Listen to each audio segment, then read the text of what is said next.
안녕하십니까.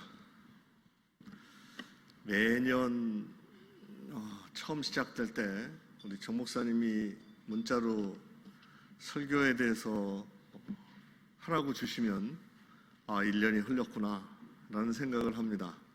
매년 초에 저렇게 세워주셔서 하나님한테 감사를 하고 우리 목사님한테 성도님들한테 다 감사를 드립니다. 우리 잠시 기도하고 제가 시작하겠습니다. 하나님 감사합니다. 부족한 단위에 세우셨사오니 인간적인 면을 감춰주시고 오직 하나님 말씀만 전할 수 있도록 도와주옵소서. 예수님의 이름으로 기도하옵나이다. 사람은 누구나 자기 얼굴을 가지고 있습니다. 얼굴을 가지고 있지 않은 사람은 아무도 없습니다. 근데 사람은 자기 얼굴을 볼 수가 없습니다. 그죠? 여러분 직접적으로 자기 얼굴을 본 사람은 없습니다. 오직 거울을 통해서 자기 얼굴을 봅니다. 많은 사람들이 거울을 통해서 자기 얼굴을 보면서 행복해하는 사람은 별로 없다고 합니다. 자기 얼굴을 보면서 만족하지 못하면서 살아간다고 합니다. 그래서 자기 얼굴을 아름답게 만들려고 화장도 하고 성형수술도 하게 된다는 거죠. 그러나 성형수술을 하고도 만족한 사람이 있는가 하면 아무리 고쳐도 만족하지 않는 사람이 있다고 합니다. 수년 전에 맥스웰 멀츠라고 하는 유명한 성형외과가 새로운 미래를 소유한 새로운 얼굴이라는 책을 썼습니다. 그것은 성형수술을 받은 사람의 얼굴을 고침으로 말미암아 그 사람은 자기 자신의 자부심을 가지고 새로운 생애의 문이 열렸다라고 하는 겁니다. 얼굴이 달라지니까 마음도 달라지고 생각이 달라지고 인생관이 바뀌었다는 사실입니다. 그런데 대부분의 사람들은 그렇게 바뀌어도요, 얼굴이 바뀌었는데도 여전히 불만족한 삶을 살아간다는 겁니다. 제가 자기 미모를 유지하기 위해서 어떤 행위도 마다하지 않는 세계적인 미녀가 있어서 잠시 소개를 할까 합니다. 설교 1번 한번 틀어주실래요?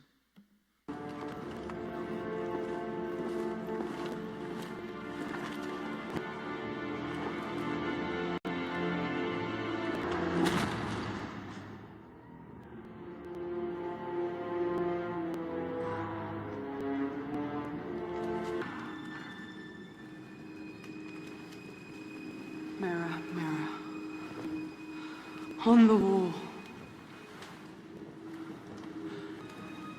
who's the fairest of them all?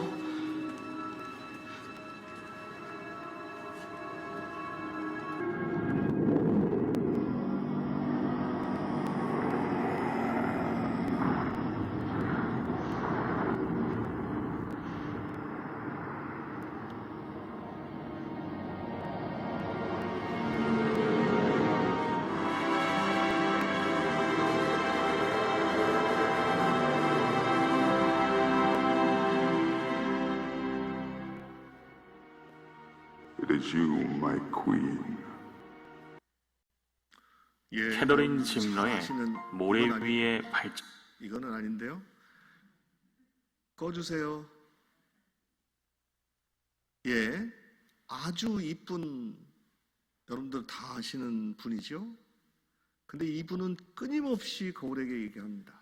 누가 이 세상에서 누가 제일 예쁘지? 거울이 자기를 향해서 당신입니다. 얘기를 할 때 만족한 삶을 살아갑니다.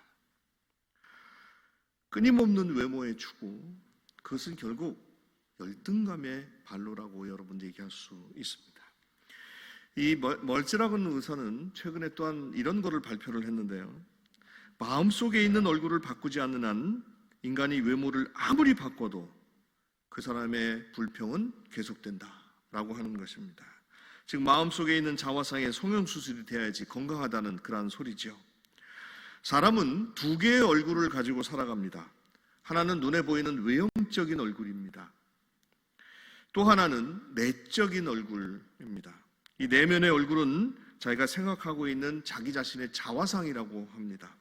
요즘은 인간의 행복한 삶을 좋은 인상, 핸섬한 외모, 그리고 건강한 체격이 장점이라고 하지만 그러한 외적인 요원은 잠시뿐입니다. 진짜로 인간의 행복한 삶을 결정하는 것은 내적인 자화상이 자기의 삶을 결정한다는 것입니다. 대부분의 사람들은 자기 얼굴을 싫어합니다. 자기 내면의 자아에 대해서도 싫어하기 때문이라는 거죠. 다시 말하면 성격이나 가문이나 환경, 성장 배경, 학력 이 모든 것들을 싫어하는 부정적인 자아상을 가지고 있다는 것입니다. 여러분, 자기 자신을 가장 싫어하는 사람이 누구일까요? 자, 이런 실험을 한번 해볼까요? 여러분 옆에 사람 한번 봐주십시오. 보세요. 굉장히 개면쩍죠? 막 웃으시는데 다시 한번 보세요. 안 보시는 분도 있는데 한번 봐보세요. 옆에 있는 사람. 저기 청년들은 안 보는데 한번 봐봐요. 옆에 있는 사람. 여러분 옆에 있는 사람이요 갑자기 야, 너는 왜 그따위로 생겼니? 너 이렇게 멍청해 하면서 자기 비하를 합니다. 자기를 욕을 합니다. 그럼 어떨까요, 여러분? 그럼 기분이 어떠시겠습니까? 그리스도의 사랑 이런 거 말고요, 속마음을 얘기를 해보세요. 자기 있는 옆에 사람이 갑자기 와서 자기 비방을 해요. 너 이렇게 못생겼냐? 너 능력이 그것밖에 안 되냐? 멍청하냐? 하면서 자기 비하를 해요. 그럼 어떻겠습니까, 여러분? 기분 나쁘죠, 그죠? 근데 제가 한번 물어보고 싶은 게 있어요. 여러분 스스로 어떤 일을 하다가요 낙담을 해요. 그러면서 아유 이 못나나, 이 웃기는 나는 바보야, 나는 못난이야 막 합니다. 자기 비하를 한다는 거예요. 그럼 여러분 화내 보신 적 있으십니까? 자기 자신에 대해서. 남이 자기 자신에 대해서 막 욕을 할 때는요 화가 막 나잖아요. 근데 자기가 자기 자신을 못됐다고 생각하고 못났다고 생각하는 거에 대해서는 화를 내지 않습니다. 남들이 자신을 무시하고 천대하고 분내고 화내면서도 사실은 자기가 자기를 더 무시하고 멸시하는 경우가 많다는 겁니다. 우리는 스스로 하나님의 자녀라고 말하면서 자기 자신을 무가치하다고 인정하고 자신을 멸시하는 속성을 가지고 있다라는 겁니다. 이것은 사단이 우리에게 심어놓으면 아주 무서운 악입니다. 오늘 본문의 제목이 낮은 자존감이 바로 그겁니다. 좀 더 쉽게 일반적으로 얘기를 하면 우린 그것을 열등감이라고 얘기를 합니다. 이것은 자기 자신을 너무 무시하고 낮추는 감정입니다. 이런 자아상을 보고 슬퍼하고 몹시 노하시는 분이 계십니다. 그것이 바로 우리가 아버지라고 부르는 하나님입니다. 내가 내 얼굴을 만들었는데 너 자신을 싫어하는 것은 곧 나를 싫어하는 것 아니냐. 내가 너를 이 땅에 태어나게 했는데 내 자신에 대해서 부정하고 싫어하는 것은 나에 대한 도전 아니냐 라고 하나님께서 우리에게 말하고 계신다는 사실을 여러분 아십니까? 그렇기 때문에 반드시 우리는 이 열등감을 극복해야 될 과제가 있다는 겁니다. 오늘 우리가 읽은 모세라는 위대한 하나님 종에게도 열등감이 있었습니다. 그러나 그 열등감을 치료하는 하나님의 모습을 보면서 우리는 우리 자신의 열등감을 치료해야만 합니다. 여러분, 모세라고 들으시면 성경상에서 어떤 인간인 줄 아시죠? 어려서 버려졌지만 그러나 궁중에서 키워졌습니다. 사실 그 당시에 얘기를 하면, 모세 당시에 얘기를 하면 이집트의 궁중이라고 얘기를 하는 것은 온 세상의 중심이라고 얘기를 할 수 있습니다. 거기서 40년을 왕자로 살았습니다. 뭐 하나 부족함이 없이 아마 교육을 받고 자랐을 것입니다. 모세의 성장 배경은 어렸을 때부터 그 어머니의 사랑이 부족하다 이게 아니었습니다. 뭘 하나 부족함 없이 아주 명랑하게 잘 자라난 사람입니다. 최고의 교육을 받았고요. 그동안 물질적으로도 부유한 자였고요. 무엇보다도 자기를 무시하는 사람이 없었다는 겁니다. 바로 궁중의 아들로 공주의 아들로 살았으니까요. 근데 그가 열등감을 가질 이유가 하나도 없었을 것입니다. 성경은 모세가 준수하다고 얘기를 했습니다. 잘생겼다라고 얘기를 하는 거죠. 그런데 여러분에게 읽어드린 오늘의 말씀은 모세의 모습을 다른 각도에서 보게 합니다. 원래 3장과 4장 다 읽어봐야 되는데요. 3장과 4장을 다 읽으면 시간이 없었기 때문에 오늘 본문만 얘기를 한 겁니다. 모세는 3장에 하나님의 소명, 하나님이 나타나서 네가 너를 구원할 백성인 애굽으로 가라라고 얘기를 했을 때 모세가 예 하나님 제가 가겠습니다 하지 않았습니다. 끊임없이 거절을 합니다. 여러분 보여드릴까요? 이제 내가 너를 바로에게 보내어 너로 내 백성 이스라엘 자손을 애굽에서 인도하여 내게 하리라. 이렇게 얘기했을 때 주께서 말씀하실 때 모세는 내가 누구 관대 바로에게 가며 이스라엘 자손을 애굽에서 인도하여 내리이까. 모세가 하나님께 말합니다. 내가 이스라엘 자손에게 가서 이르기를 너희 조상의 하나님이 나를 너희에게 보내셨다 하면 그들이 내게 묻기를 그의 이름이 무엇이냐 하리니 내가 무엇이라고 그들에게 말하리이까. 4장 1절에 또 얘기를 합니다. 그러나 그들이 나를 믿지 아니하며 내 말을 듣지 아니하고 이르기를 여호와께서 내게 나타나지 아니하셨다 하리이다 라면서 세 번째 부정을 합니다. 네 번째는 10절에 또 얘기합니다. 모세가 여호와께 구하여 주여 나는 본래 말에 능치 못하는 자라 주께서 주의 종에게 명하신 후에도 그러하니 나는 입이 뻣뻣하고 혀가 둔한 자입니다 라고 얘기를 합니다. 다섯 번째 13절에 모세가 주여 보낼 만한 자를 보내소서. 우리가 생각하는 모세와는 전혀 딴판의 다른 모세의 모습을 봅니다. 하나님 날 못합니다. 내가 능력이 없습니다. 내가 할 수가 없습니다. 여러 가지로 핑계를 대지요. 말을 잘 못합니다. 말이 뻣뻣합니다 라고 얘기를 하죠. 모세의 거부는 열등감에서 왔습니다. 제가 어떤 일을 맡겼을 때 패배할 줄 모른다고, 패배할 수도 있다는, 성공할 수 없다는 두려움 때문입니다.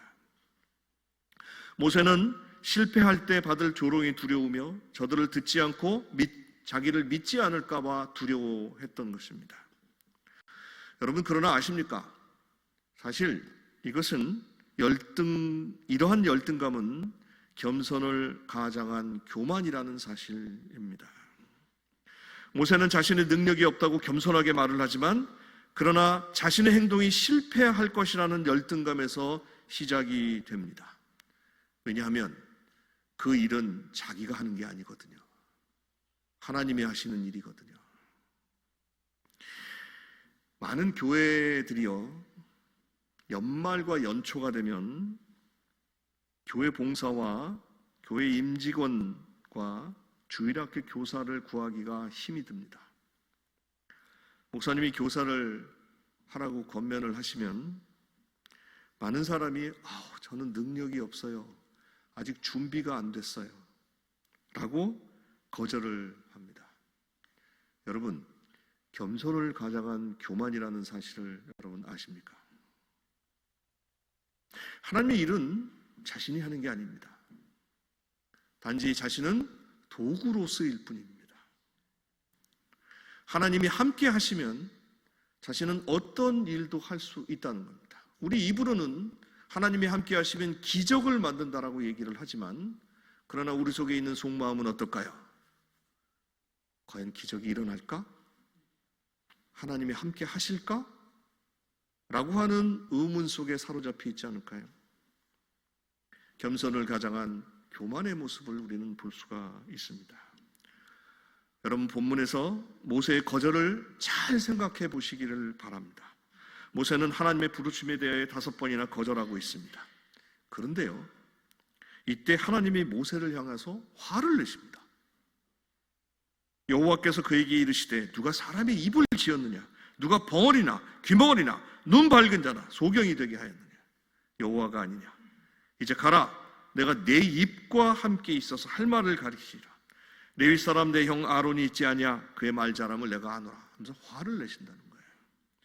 여러분, 모세가 자신의 열등감에 사로잡혀서 못한다고 할 때 하나님께서 노를 바라십니다. 이건 무슨 의미일까요?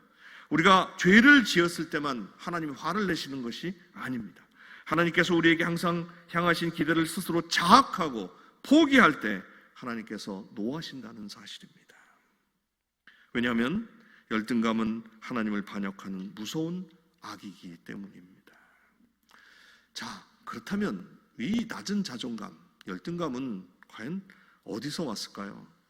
저는 그걸 두 가지로 한번 생각을 해봤습니다. 내적인 요인에서 오는 열등감과 외적인 요인에서 오는 열등감입니다. 첫째, 외적인 요인에서 오는 열등감은 우리가 성장하면서 받은 가정과 사회의 외적인 영향입니다. 지구상에 살고 있는 모든 생물 중에서 태어날 때부터 열등한 존재로 태어나는 것이 인간입니다. 기분 나쁘신가요? 근데 진짜로 그렇습니다.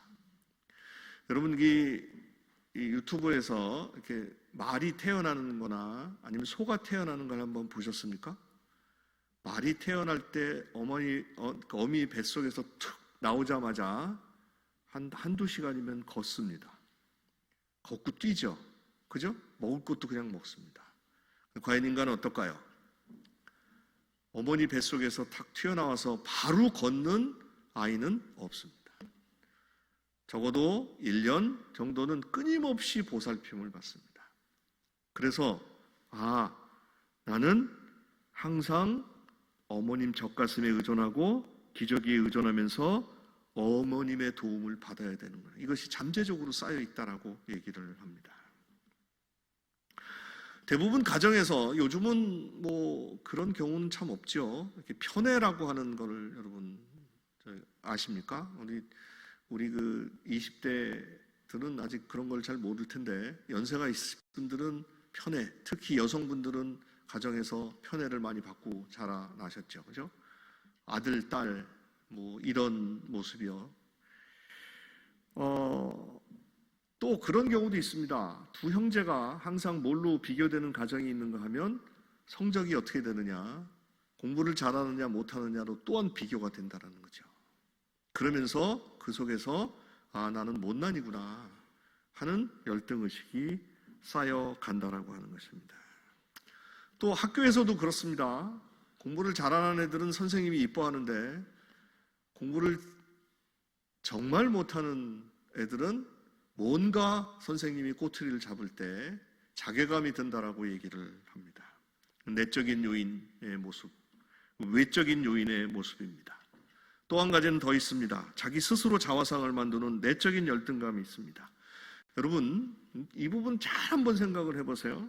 그리스도인들이 나는 죄인이라고 얘기를 합니다. 그죠? 맞죠?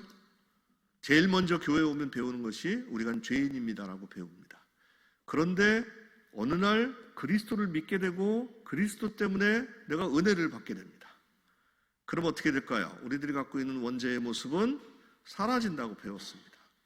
그런데 어떤 분은 계속 나는 죄인이라고 주장을 합니다. 물론 살아서 생활을 하면서 죄를 짓는 것은 회개를 해야 되지만 근본적으로 우리에게 갖고 있었던 원죄의 모습은 그리스도의 은혜로 말미암아, 그리스도의 피로 말미암아 사라졌거든요.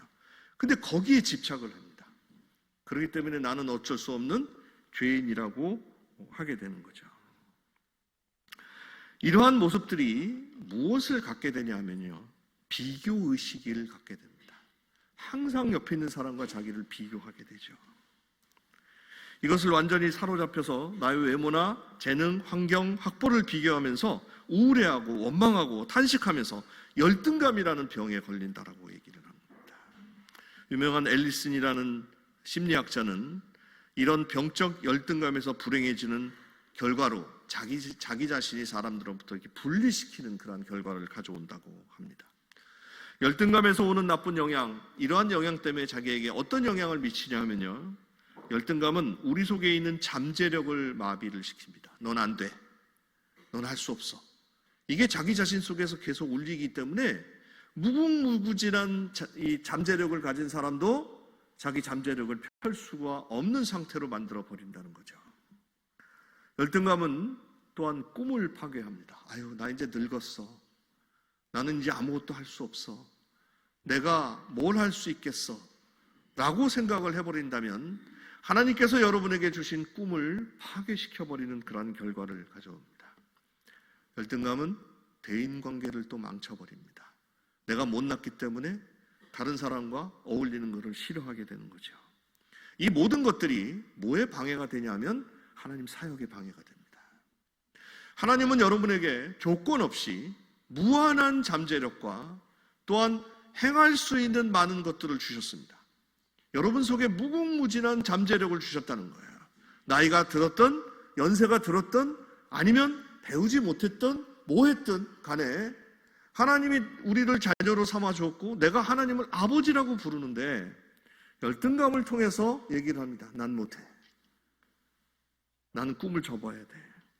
그게 바로 하나님 사역에 큰 방해가 되는 것입니다. 우리는 열등감이 우리 속에 어떻게 잠재했든 간에 하나님의 영광을 위해서, 하나님의 창조 형상을 회복하기 위해서 낮은 자존감을 치유해야 합니다.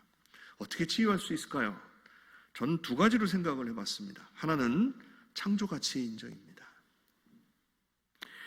여호와께서 그에게 이르시되 누가 사람의 입을 지었느냐, 벙어리나 귀머거리나 눈 밝은 자나 소경이 되게 하였느냐, 나 여호와가 아니냐. 11절의 말씀입니다.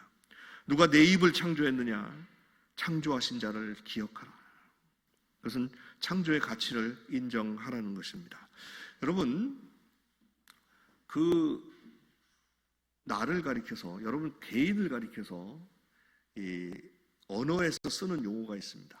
고유명사라고 합니다.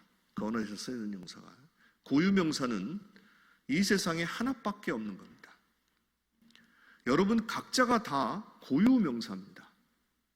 여러분을 대체할 수 있는 사람은 아무도 없습니다. 여러분과 똑같이 생활을 하는 사람은 없다는 뜻입니다. 그렇게 하나님이 여러분을 창조하셨다는 겁니다. 여러분 누구한테 다이아몬드 한 5캐럿 받으시면 굉장히 좋으시겠죠? 그죠?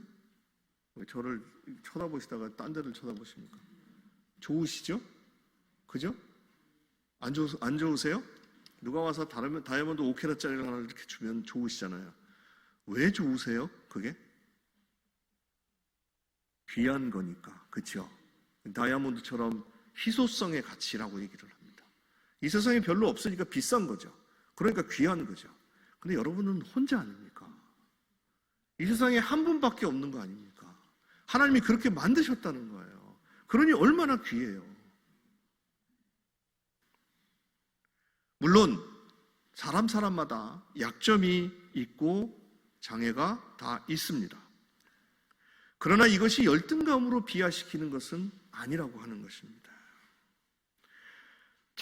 내가 그렇게 귀하기 때문에 다른 사람과 비교하는 수평적인 시선을, 내 옆에 사람을 바라보는 수평적인 시선을 항상 벗어버리십시오. 그리고 하나님을 봐야 됩니다. 나는 왜 이렇게 태어났는가? 이게 아니라 나는 왜 이 모양 이 꼴로 여기에 머물러 있는가? 이 생각이 아니라, 이건 수평적인 시선이거든요. 남과 비교하는 시선이라는 거예요. 그게 아니라 하나님은 왜 나를 여기서 이렇게 태어나게 하셨을까? 라고 하나님의 시선에서 바라보시라는 겁니다. 자신이 못났다는 생각이 들 때마다 자기 마음의 눈을 들어 나를 이렇게 귀하게 창조하신 하나님을 바라보기를 여러분 원합니다. 나를 이 땅에 태어나게 하신 하나님께 여러분 감사드리기를 원합니다. 하나님이 나에게 선한 일을 계획하고 있다는 것을 여러분 믿어야 합니다. 그래서 하나님께서 나를 창조하신 자화상을 세워야 합니다. 두 번째는 여러분 능력에 의존하지 마십시오. 세상에 어떤 일을 하든지 무엇을 하든지 여러분 능력이라고 하는 그런 인간의 능력이라고 하는 것은 한계가 있습니다. 그래서 인간은 자신의 능력을 뛰어넘기 위해서 여러 가지 것들을 하잖아요. 초능력자도 만들고 모두 만들잖아요. 그러나 그런 영화 속에서 자신이 더 비참해집니다. 왜? 자신은 그렇게 할 수 없으니까요. 그건 자기 자신을 바라보기 때문입니다. 하나님께서 오늘 우리에게 뭐라고 얘기를 했느냐? 이제 가라. 내가 내 입과 함께 있어서 할 말을 가르치겠다 라는 얘기를 합니다. 내 입이 둔하냐? 내가 내 입과 함께 하겠다. 자신에게 힘든 약점이 있습니까? 그 약점 때문에 하나님의 일에 방해가 됩니까? 모세가 자기 약점을 지적하자 하나님이 모세에게 한마디를 하십니다. 뭐라고요? 내가 너와 함께 하겠다. 언제 어디서나 내가 너와 함께 하시겠다고 약속을 하십니다. 우리 설교 2 한번 들어볼까요?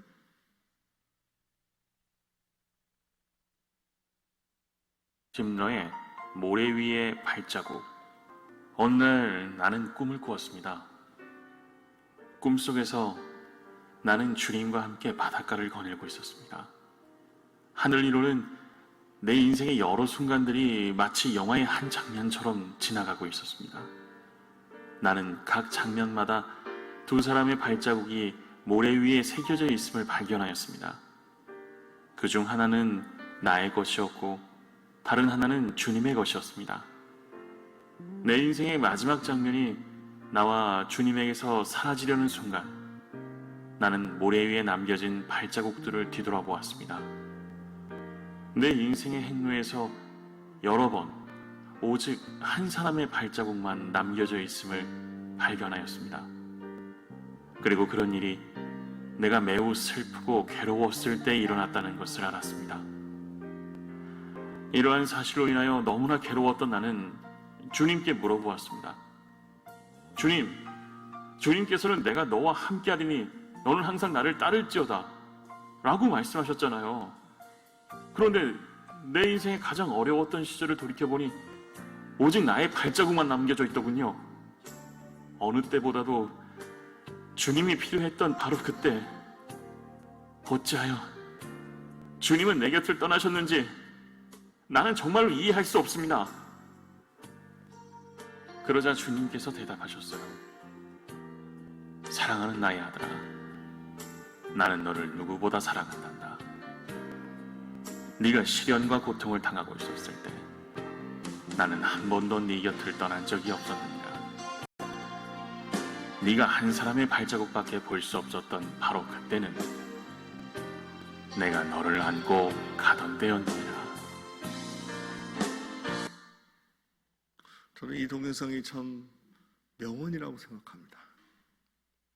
여러분, 이 내가 너와 함께 하겠다고 하는 이 말씀은 약점이 있을 때 내가 너를 보완해서 같이 가겠다라고 하시는 겁니다. 하나님이 함께 하시면 기적이 일어납니다. 작년보다 목소리가 더 적으신 것 같습니다. 여러분, 하나님이 함께 하시면 기적이 일어납니다. 하나님이 함께 하시면 불가능이 없습니다. 여러분, 이걸 머릿속이 아니라 여러분 마음속에서 한번 생각을 해보시길 바랍니다. 여러분, 벌써 여러분 스스로가 하나님을 아버지라고 부르는 것 자체가 기적입니다.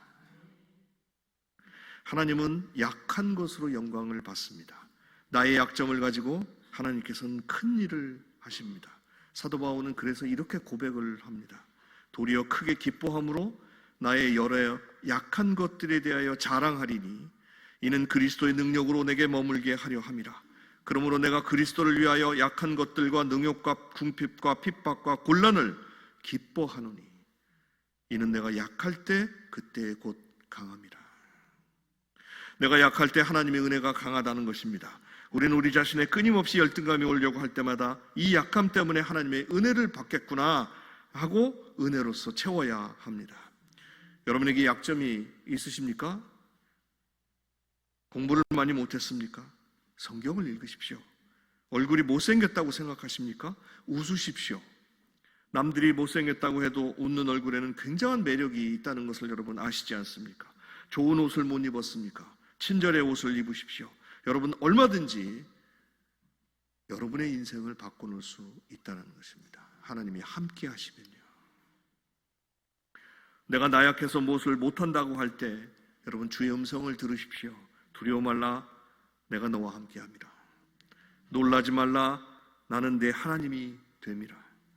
내가 너를 굳세게 하리라. 참으로 너를 도와주리라. 참으로 나의 의로운 오른손으로 너를 붙들이라.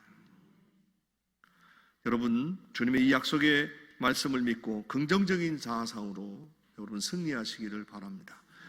오늘 여러분 임직 예배로 드렸습니다.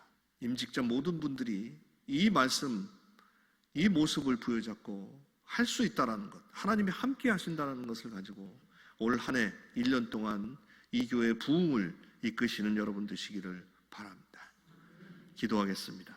하나님 감사합니다. 저희 속에 있는 하나님을 배척하는, 또 하나님의 은혜를 멀리하게 하는 저희들의 마음을 물리치게 하여 주옵소서. 하나님, 저를 만드셨다고 하는, 저만을 만드셨다고 하는 창조의 가치를 귀하다고 하는 이 자부심을 갖게 주님 도와주시고, 저희들이 그 속에서 하나님의 일을 열심히 할 수 있도록 인도하여 주옵소서. 하나님, 저희와 함께하여 주옵소서.